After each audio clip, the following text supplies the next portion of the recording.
Okay, thank you for joining the Montana Book Festival for this conversation with Gretchen E. Minton, conducted by Randall Martin. My name is Lauren Korn. I'm here on behalf of the festival, and I'm so excited to welcome you to this year's virtual events. As I said, I'm here today with Gretchen E. Minton and Randall Martin. They're going to be chatting about Gretchen's new book. I have it here, Shakespeare in Montana. Gretchen E. Minton is professor of English at Montana State University, Bozeman. She has edited several early modern plays, including Timon of Athens, Troilus and Cressida, Twelfth Night, and The Revenger's Tragedy. She is the dramaturge for Montana Shakespeare in the Parks and Bozeman Actors Theater, and her directorial projects include A Doll's House in 2019, Timon of Anaconda, 2019 to 2020, and Shakespeare's Walking Story in 2020. Randall Martin is professor of English at the University of New Brunswick. His most recent book is Shakespeare and Ecology from Oxford University Press. He has co-edited a special issue on Eco-Shakespeare and Performance with Evelyn O'Malley for the journal Shakespeare Bulletin. It includes a chapter by Gretchen Minton on the 2017 Montana Shakespeare in the Parks production of Macbeth. Currently, he is leading an international eco-theatrical research project called Cymbeline in the Anthropocene. Its website is cymbeline-anthropocene.com. So with that, I'm going to throw it over to Gretchen and Randall. Thank you both for being here. Thank you, Lauren. Thank you, Lauren, and for inviting me, and Gretchen for having me give you questions about your book, which I just loved. I love this book. Congratulations. It's such an eloquent book. It's such an entertaining book, and it's just a great pleasure to have an opportunity to chat about it. Well, thank you. I appreciate that. Yeah. Well, let me start by saying there are many, many reasons why this book is entertaining and admirable and just great fun. I think among the reasons, I think the foremost for me was the fact that this is an amazing book in what it tells us about Shakespeare and Montana. Who would have known all of these things about Shakespeare and Montana? And how much your book shows that Shakespeare in Montana has become deeply embedded in the vibrant cultural life of the state. These things were unknown to me as a Shakespearean who follows global Shakespeare to some extent. And of course about Montana, about which I know much less, but I was still amazed. So I'd like to I'll start a little bit about talking about your research for this book. As soon as you pick up the book, you can see, before you even start reading, that this book has been deeply researched. It contains an amazing collection of vintage photographs and images. And you can see, it's obvious that you've gone to archives, you've spent a lot of time there, and you've dug up lots of incredible facts and stories and myths about Shakespeare in Montana. So why don't we start by me asking you, why don't you describe for us a typical day in a town's archives? You've gone all across the state to towns large and small. When you went there, what were you looking for? What did you do? Okay. As you mentioned, there's such a wide range of material that I cover and types of stories that I tell, right? Everything from mountain men to mining camps to women's reading groups and educational systems and on through Shakespeare in the Parks. So it's a little bit hard to say what's a typical day, but there are different types of days that we had, and I had the great fortune to be accompanied by my husband Kevin and often our son Luke, going in archives together. So that was part of the fun. It was our road trips around the state. If we went to some of the bigger archives, like the ones in Helena or Butte, it was often a matter of working with these fabulous archivists and saying, this is what I'm looking for in terms of, say, the records of opera houses, or I'm looking for playbills, or for the journals from women's reading groups. And they would wheel up these carts with these gigantic linear files, and then, going through them, in a sense, sometimes looking for a needle in the haystack, though when the needles you're looking for are Shakespeare, they pop up much more often than you might think. So some of that is so great. And then just saying, hey, did you see this? Look at this. And then we would have the camera out taking pictures of programs, of playbills, of journals by trappers or by cowboys and things like that. And so it got to be really, really exciting as we would find that in archives. Some of the smaller towns, we just had wonderful experiences going to the old Carnegie libraries that would have a corner dedicated to the local archives, and people would just bring out books and say, I don't know what's here, is this useful to you? And sometimes we would go back into their book stacks. That was one great moment where we found an early 19th century edition of Shakespeare in the Virginia City archives that they didn't even know was there, but they kindly let us walk back there. So a lot of it is just kind of stumbling upon things that we didn't even know we were looking for, that would just be really exciting finds. And other times we would think, oh, surely here that we're going to find something, and we wouldn't. There were also days in the archives, as it were, that really involved talking to people, like actors from the 1970s seasons of Shakespeare in the Parks, or I ended up talking to people who were members of women's reading groups who had the minutes books in their possessions in their homes. So sometimes archival work involved that kind of thing. Sometimes it involved going around ghost towns and trying to recreate and reimagine some of these stories that we read in the newspapers. And some of the archival days were sitting down patiently in front of my computer looking at newspapers.com, figuring out how many different ways was Shakespeare spelled, and can I find the references in different towns to Shakespearean productions, Shakespearean anecdotes. So maybe those archival experiences are every bit as diverse as the stories that I tell in the book. That's wonderful. It sounds like gripping work, actually. Although you were sometimes on a fishing expedition. Sometimes there was a great haul. Yes. I wonder if you could give us an example of some of the most surprising things that you've discovered or you learned as you were doing your research.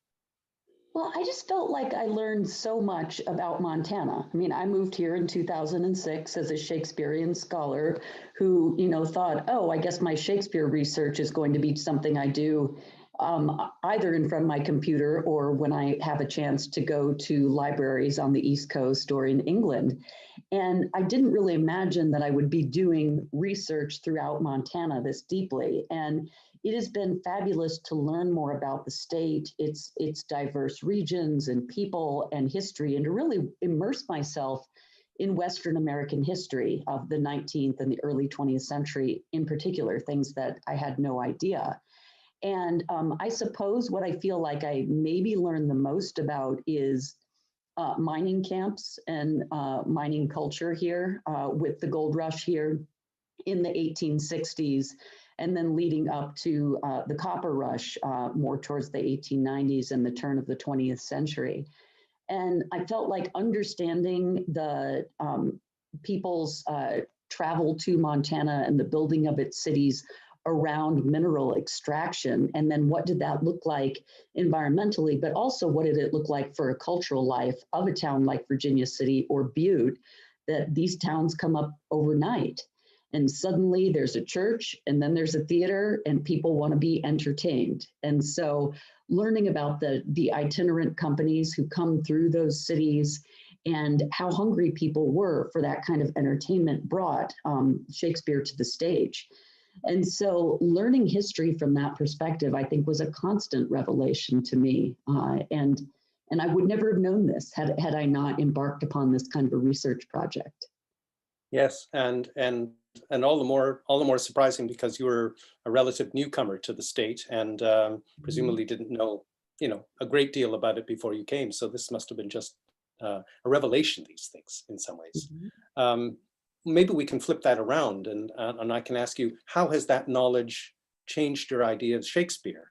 Because you arrived as a Shakespearean primarily, not a Montana local history expert. So how are these discoveries about mining and other aspects of Montanan economic and other cultural history changed perhaps the way you think about Shakespeare or approach Shakespeare?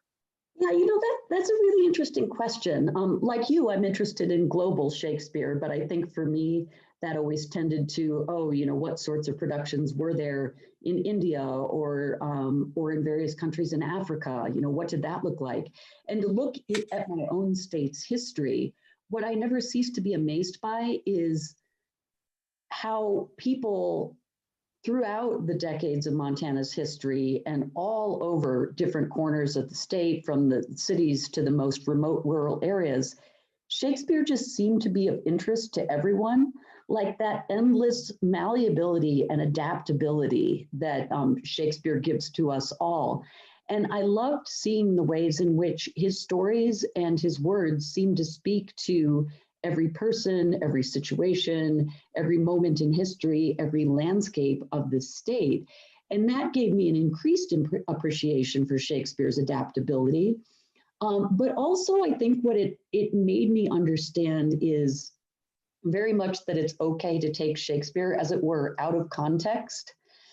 Because I remember when I first started on my teaching career, my career as a scholar, I would say, oh, well, people shouldn't quote that Polonius bit from Hamlet because they don't understand the context in which that's immersed in the play. And Polonius is an idiot. And so you shouldn't take "to thine own self be true" literally.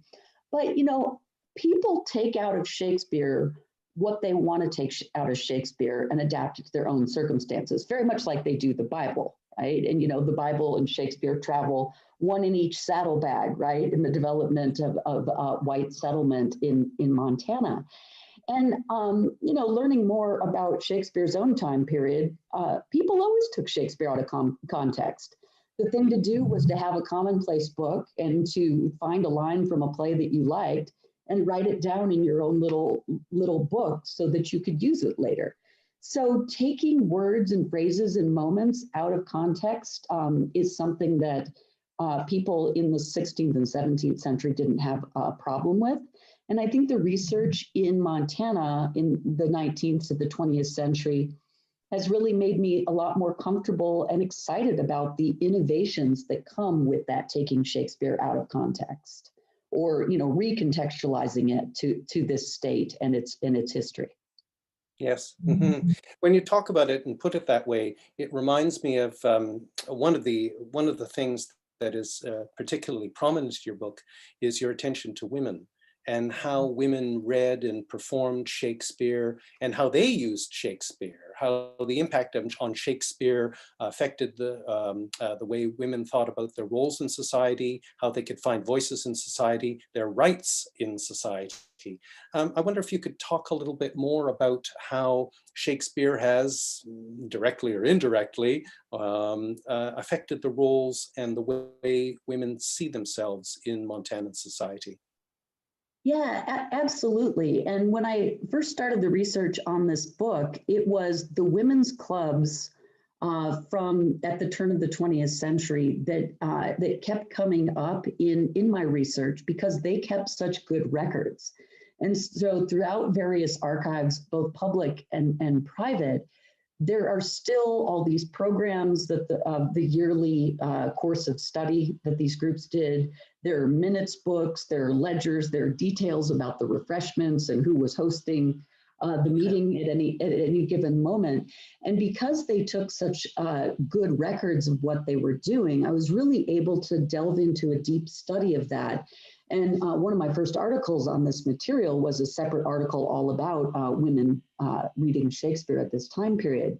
But like you were referring to, certainly women who moved here, they were the vast minority in what was a male-driven exploration and mining culture and all of that. And when women came here, they clearly wanted to domesticate things and think about education and think about their role as women on this quickly developing frontier. And it's amazing the courses of study, how well read they were. And a lot of times women's reading groups throughout North America were connected to kind of central parent organizations on the East Coast. Montana women quickly threw aside those parent organizations and said, we can do this on our own. And they would be reading and then performing these plays and discussing in detail female characters in Shakespeare's plays. And in states like Wyoming and Montana, the women's suffrage movement happened more quickly, and society out here was more receptive to it. And there are discussions that they would have about Beatrice and Benedict, or about other Shakespearean heroines, such as Rosalind or Portia. And they were making direct connections to the notion of Shakespeare's outspoken female heroines and their own ambitions in terms of women's suffrage. And so the history, Montana's proud history in this is that Jeanette Rankin was the first female member of the House of Representatives. And in fact, she was elected to the Montana representative to the House before women even had the right to vote. And she too was involved in women's reading groups like this. So looking at that whole history and how Shakespeare's characters are tied to women's self-improvement, women's voices on the frontier and the early settlements of Montana, I think it's a story that just came together really quickly, and a deep and rich history as well that I found when researching the book. Yeah, so Shakespeare's impact has really been transformative socially and politically. Mm-hmm. Yes.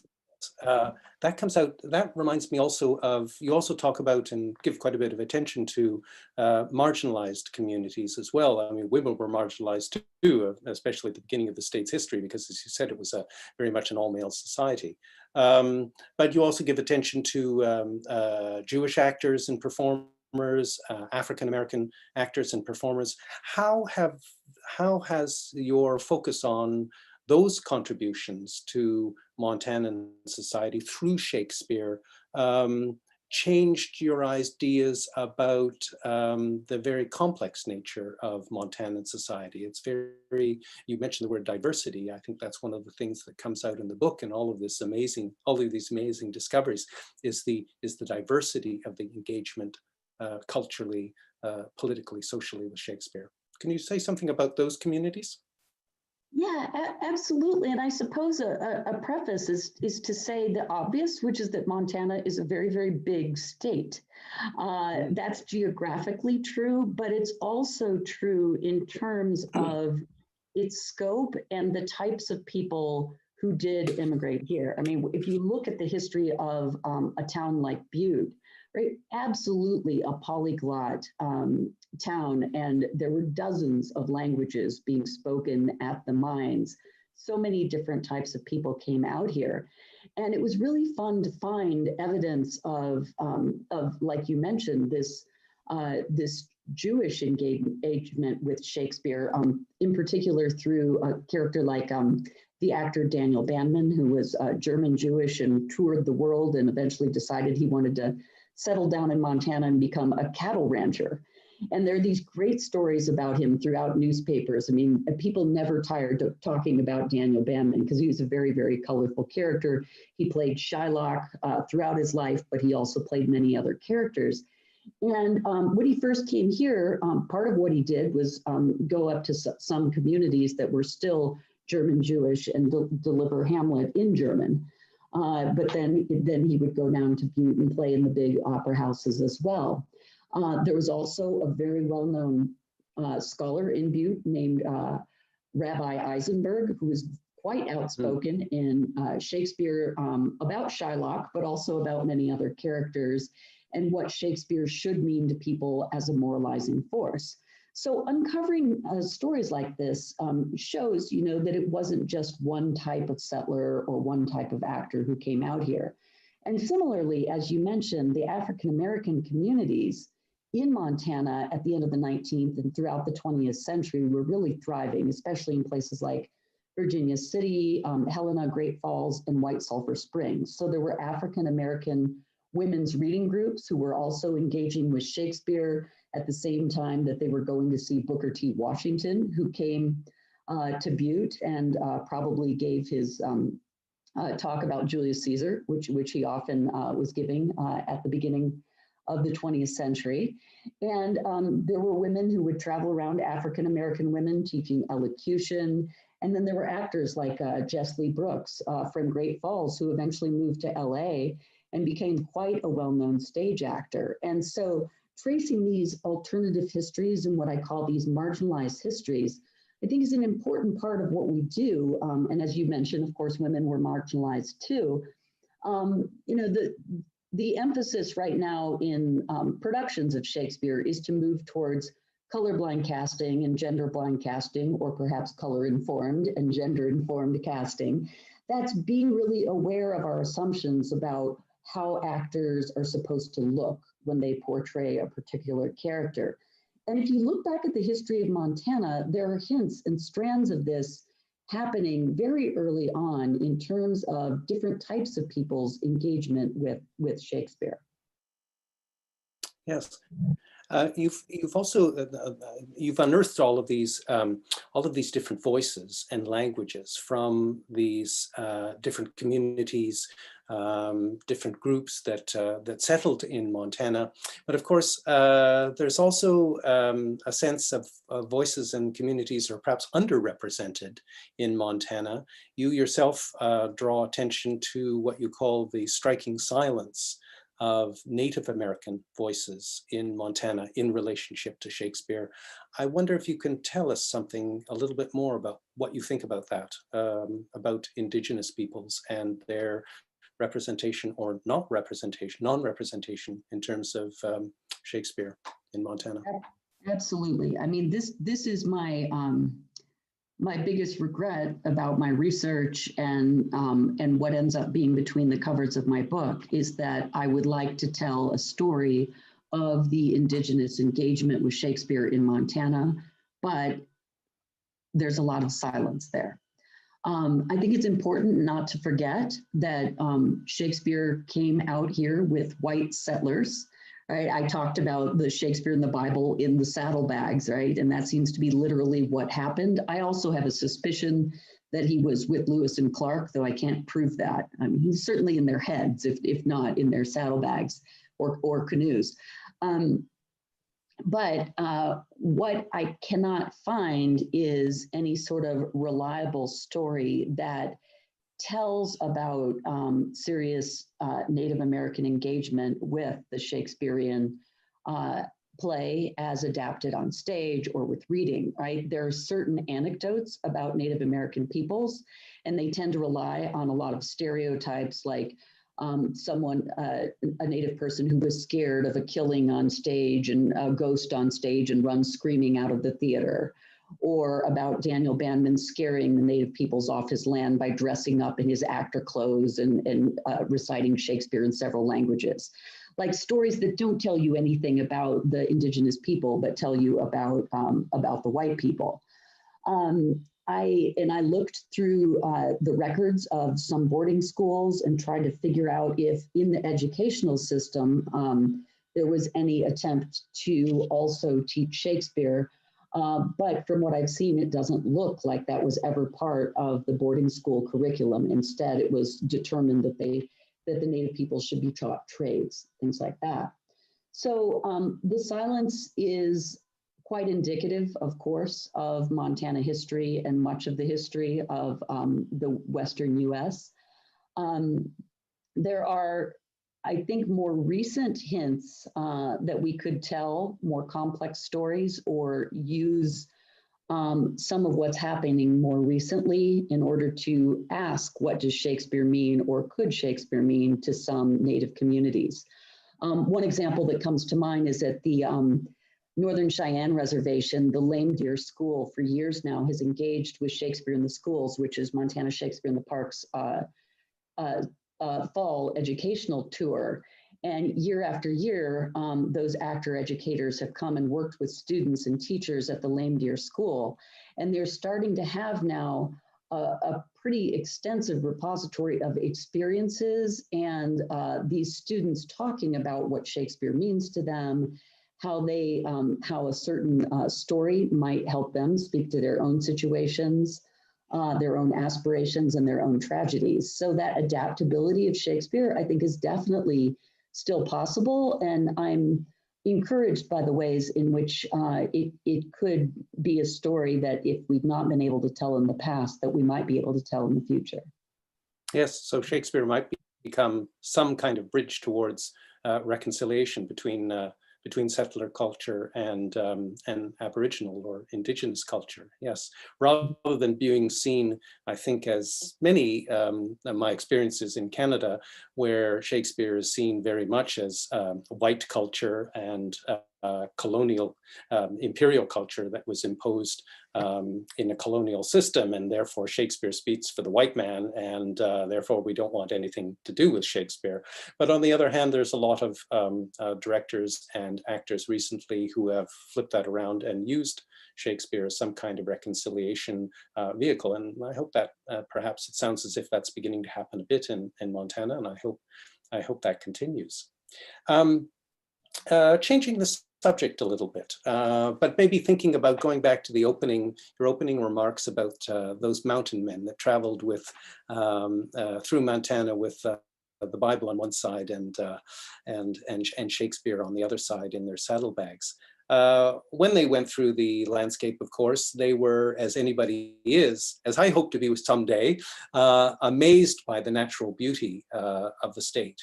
And another one of the strengths of your book, I think, is how you make the natural beauty of Montana come alive in your book. As you're telling the story of Shakespeare's reception in the state.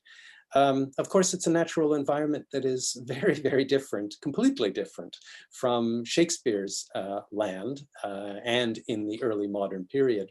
So I wonder if you can say something about how does Shakespeare, writing from early modern England with a completely different landscape, added completely different attitudes in some ways to environments and natural landscapes. How does he possibly speak to Montana, to a geography that was completely unknown to him and completely different? How does that happen?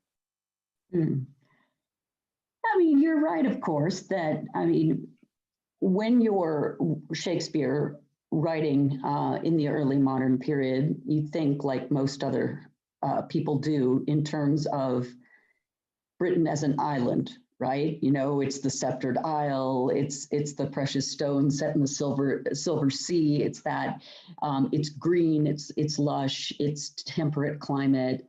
It's a very different type of landscape than we get here with the Rocky Mountains, with the Missouri River, with the buttes and plains of eastern Montana, right? Like you said, very, very different. But I think maybe the connection that's important to make is that unlike many of his contemporaries who became quite well known as writers, Shakespeare was not from London, right? He was not an urban guy born and raised. Instead, he was from the rural area of Warwickshire. And because of, I think, where he came from and how he grew up, his plays are infused with a deep ecological awareness of the country, of its animals, of the botany, of the whole rhythms of nature. And his poetry is alive with that, right? There's the famous tongues and trees and books in the running brooks of As You Like It. But that's just the most famous example of moments that you see again and again, like Shakespeare's understanding and awareness about birds, about the way trees work, about flowers and herbs and how to distill them for medicines and all that sort of thing.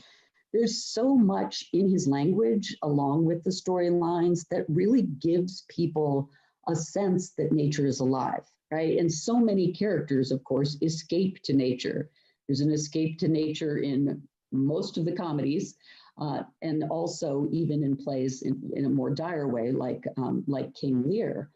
So I think because of that, even if the landscape and terrain is so different, like it is in Montana, there's still a way of listening to those ecosystems and an awareness that they too are speaking.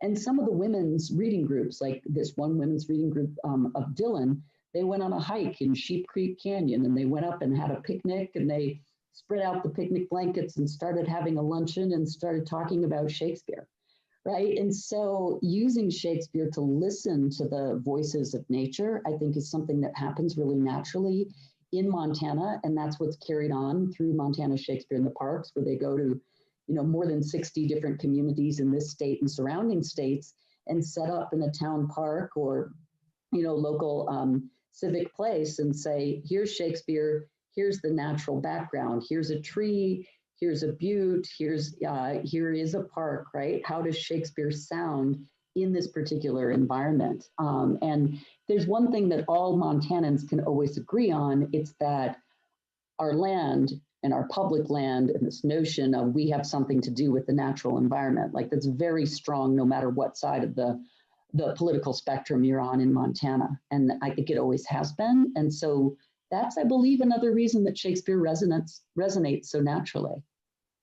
Yes, and of course you've been a dramaturge for Montana Shakespeare in the Parks for a number of years, and so my kind of extended question from what you just said is how is your experience of that kind of sensibility of Shakespeare and sensitivity and observation of the natural world and connectedness to it? Because, as you observe, he was from the country, he wasn't from the city. Most of the rest of the playwrights at the time were city playwrights. They came from London or from other towns. Shakespeare came from a small town, he came from the country, and he brought that sensibility. And I think you've used that. It also reminds me of the fact that you've used that sensibility in a creative way in, for instance, your adaptation of Time of Anaconda, which Lauren mentioned, I think, in her bio at the beginning of our talk, and which you wrote and performed and staged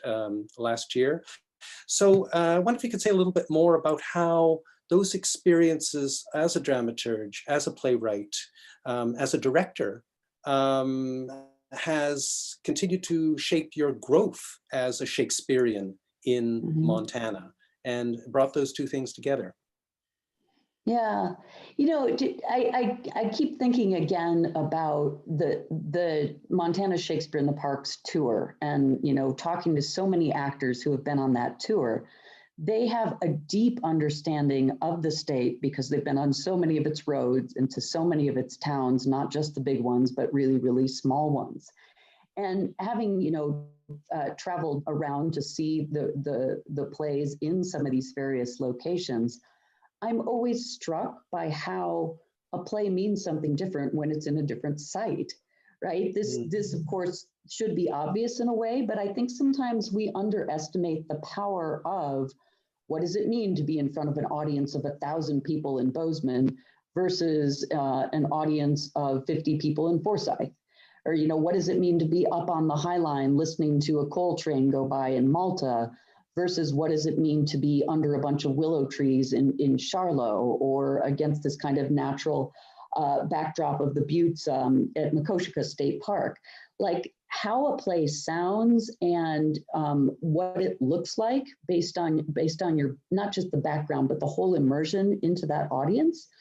I think that makes such a big difference. And the immersion in a physical site I see as parallel to immersing Shakespeare in a historical, imaginative site as well. So what I did with the Time of Anaconda adaptation is I adapted this play, which is about failed friendship and boom and bust economies and degradation of everything, the natural world and the human world, is I adapted it to 1960s and 70s Butte, when really the economy of Butte finally definitively collapsed. And to do that and actually do it in Butte, where you were overlooking the head frames and and the buildings that still stand of Uptown Butte, but also the Berkeley Pit, like all of those physical sites help infuse the play with meaning that helps people imagine new ways of interpreting Shakespeare. And it helps them think about the relationship between the past, but also our potential futures. So you talked a moment ago about when I was mentioning lame deer, you said really nicely, Randall, about using Shakespeare as a bridge between those silences of the past and potential directions we could go in the future. And that's what I see this kind of adaptation and site-specific performance as doing. And now that it's difficult for everyone to be doing live productions, especially indoors, I think outdoor productions that can use the natural environment and specific sites are are really the most important work that we can do right now to still bring people together to have these kinds of experiences. Oh, you showed that so brilliantly in Time of Anaconda, which I didn't see in person, but I watched on video, and it was so exciting, and it makes me think in a slightly self-interested way, forgive me, that you'll be bringing some of that site-specific focus and experience in a production of Cymbeline with the Montana Shakespeare in the Parks to the project that I'm leading, Cymbeline in the Anthropocene. And I wonder if you could maybe speculate on what we might see of that kind of site specificity, that anchorage in a Montana landscape. How might we see some of that coming out in the Montana Shakespeare in the Parks production of Cymbeline? I certainly can answer that question, but first I'm going to toss things just back to you because I'm not sure how many of our viewers will have any idea really of what this project that you're directing, what Cymbeline in the Anthropocene is. So maybe if you could just explain a little bit about its objectives and scope, then I can explain how Montana fits into this story. Sure. Well, thank you very much for that.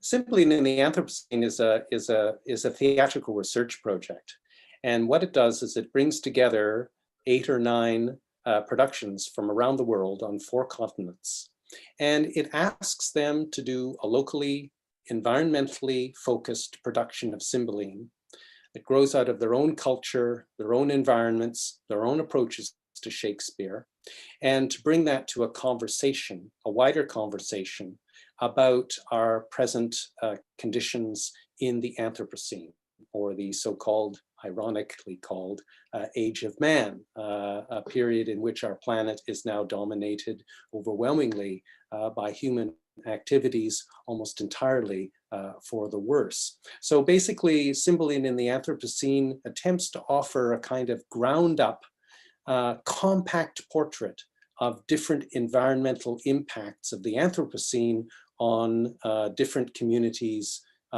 in Asia, South America, Australia, North America, and Europe, and to see what we find out about what, at a local level, people are saying about environmentalism, their histories, their impacts, their crises, their hopes for the future in living through the Anthropocene through a production, a culturally adapted and environmentally adapted production of Cymbeline. So that's the project. Mm-hmm. It's such an exciting project, so I'm always happy to have you spread the word about it. It's of course been very, very difficult to be in 2020 and have so many of these seasons productions, all of them, in fact, that were going to go in 2020, of course, have been postponed, including the Montana Shakespeare in the Parks production that I'm working with the director of Shakespeare in the Parks, Kevin Aslin, to develop this Cymbeline, which we certainly are excited to bring to people in 2021. Our approach is not going to be directly set in Montana in a necessarily identifiable sense, but we are we're very interested in telling a story that will speak to the people of Montana, especially in terms of, I think what many of us feel here is the pressure of people moving here, the pressure of our identity as the state of Montana being in the West, like who are we, who are these Californians moving here, all that sort of, things are changing a lot in this state as it becomes more and more attractive for people to escape the cities and to move here. And the Cymbeline sets up an important dichotomy between the court and the natural world of Wales that we're going to be telling using a kind of fairy tale framework. And the court is associated with that which is constricting and metallic and angular and abusive to people and to animals and constricting and all of that. And the main character, Imogen, leaves the court and finds in nature a different holistic model, a different way of living that has an impact upon reciprocity with nature, with husbandry, with gender roles, and with humility. And all of that is lessons about rebuilding and recovering from the traumas of the past. And especially in Montana, to kind of evoke the kind of thing that I was doing in Time of Anaconda, is looking at something like the environmental catastrophes wrought by the mining industry and saying, okay, what happens after this, right? What happens after trauma? What happens after we do terrible things to the planet and to one another? Is there a way forward towards forgiveness, reconciliation, and reclamation? And the play itself, being a romance or a tragicomedy, gives this kind of miraculous reconciliation at the end. And in this production, we're really interested in giving people a way to talk about that, so that we're not just in this moment of doom and gloom, but we're thinking about, okay, after a forest fire goes through, like what seeds are released, what new things grow out of a burned landscape, and how can we all use the lessons of Shakespeare in order to think about our own place here in Montana, especially as it relates to the delicate balance of the human and the non-human world. Yes, those are very urgent questions, obviously in Montana, but elsewhere in the world in so many different places. So I think that's very exciting, and you obviously thought through and already and very carefully and in detailed ways about how to reconceive Cymbeline to speak to those issues. And I think it's going to be really exciting when we see the Montana production, not only in and of itself, but how it also connects and speaks to and with other productions that are considering similar kinds of environmental challenges, catastrophes in their places. And we'll see that, in fact, we're not speaking in silos, or we're not culturally and environmentally separated or in this way, but we actually have a lot to say to each other, and perhaps that will give us a sense of solidarity and strengthening in the face of the ongoing near catastrophe that is approaching us very rapidly. Sounds very exciting. I'm looking forward to seeing it. I wonder, just as we perhaps draw the interview maybe to a close, or that we come back to your book. Mm-hmm. And we think about the last chapter of your book is called Freeing Shakespeare. And I wonder if you can talk a little bit about what you mean by the freedom of Shakespeare, or freedoms of Shakespeare, and the ways in which specifically reading and performing Shakespeare in Montana has brought out some of those freedoms, whatever they are. I'll leave that to you to tell us. Yeah. The one thing that strikes me about the freedom of Shakespeare relates to something I was saying before, which is the endless malleability and adaptability to different time periods and peoples and regions and all of that. It's just a storehouse of so much material that people can use and reuse. And I think that people are so accustomed to using Shakespeare for their own ends and adapting him for their own ends, that is built into whatever, Shakespeare, I don't now just mean the man from Stratford-upon-Avon or even his works, but like what he's come to culturally represent. So there's a lot of that. A lot of that freedom comes through our sense that Shakespeare belongs to everyone, right? That he is not just English, that he's not just English speaking, that he doesn't just belong in one type of household, that he could belong anywhere around the globe and could be useful. Like when in London, when they did the Globe to Globe Festival in 2012 and brought productions from all over the world to the Globe in order to speak Shakespeare in different languages, like that was an amazing testimony to that freedom of Shakespeare. Throw off the chains of those stuffy stiff-collared guys from the BBC filming of the plays in the 70s and 80s, right? That I think that we all had enough of. The other type of freedom, though, that I talk about in the epilogue to my book is a literal freedom that tells two different stories. One's about Stephen Wolfert, who was a war veteran who was very troubled and stumbled drunk off a train in Whitefish, Montana, and happened to go into a theater where there was a production of Richard III. And he immediately saw Richard III as a deeply damaged war veteran. And this changed Stephen Wolfert's life. And since that time, he's dedicated himself in New York City to and outreach programs too, to teach veterans and to help them use Shakespeare and acting to free themselves from the demons that they are experiencing, from PTSD, other forms of trauma. And so using Shakespeare as a vehicle to free them from those constraints, there are lots of veterans programs like that. And it was fascinating to see that an important one really started serendipitously in Montana. And then the other freedom that I talk about quite literally there in the epilogue to the book has to do with when I taught a Shakespeare class at the Montana State Prison in Deer Lodge, and found myself once a week sitting with a group of about 17 guys who would sit there on a Friday night with me and discuss various Shakespearean plays.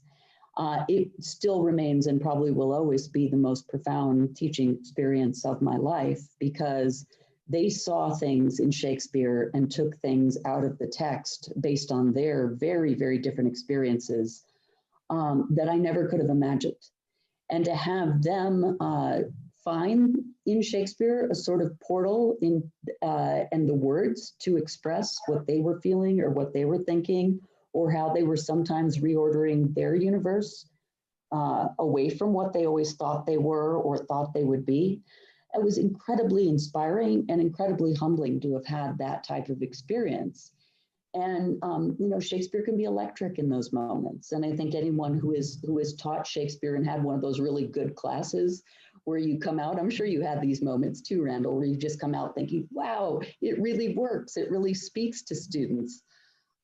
Shakespeare speaks to students in very, very different places and socioeconomic backgrounds, and people of different cultures and origins and classes. And when it works, it's electric. And my book on Shakespeare in Montana is a really small piece of a gargantuan story. But like you were talking about with the silos, in a way, you look at a particular site, you look at a particular history, and that tells us about the complex web of a much greater story that certainly doesn't show any signs of ending anytime soon. No, and isn't that wonderful? And that's what your book conclusively shows in a wonderfully entertaining way, that Shakespeare is in the here and now, and continues to be in the here and now. And those two wonderful anecdotes, they are terrific, just as human interest stories, but also clinching, of course, the overall themes of your book. And they really solidify the arc of your book, that it begins in history. And just like Shakespeare begins in history. He's a playwright and an author of his own time and place. No question about that. But the arc of that journey now is into the here and now, is it as a contemporary writer. And I really think your book succeeds in showing that Shakespeare is our contemporary and is meaningful to contemporaries, not only in Montana, of course, but elsewhere. Even if you haven't been to Montana, you're still aware of that fact that, wow, this is he still speaks to people, speaks to people's problems and imaginations right now, and continues to do so very successfully. So that is just wonderful, the way you end the book with that kind of elegant wrapping up of your entire journey through the archives and into the modern moment. Well, Gretchen, thank you very much. I've continued to learn more about your book in just hearing you in the last few minutes talk about how you've gone about researching your book, your expansion on some of the vital themes of it, and once again, congratulations. Your readers, if they haven't already discovered your book, are going to be in for a treat, not only in Montana, but outside the state. Well, thank you so much, Randall, for asking me such lovely questions that gave me an opportunity to talk about a wide variety of topics. It was really, really fun. And thank you to the Montana Book Festival and Lauren for setting this up so we have the opportunity to have this chat. Thank you both so much. It was on the other end, on the audience end, that was like a deeply moving conversation. I'm really glad that I was present for it. To those who are watching right now, this video right now, you can purchase Gretchen's book at factandfictionbooks.com, and you can purchase Montana Book Festival merchandise at montanabookfestival.com. Thank you again, Randall, for being here, and Gretchen for being here. I so appreciate this conversation. Lauren, it's been a great pleasure, and Gretchen too. This has been such great fun. All right. Great, thank you. Bye-bye. Bye.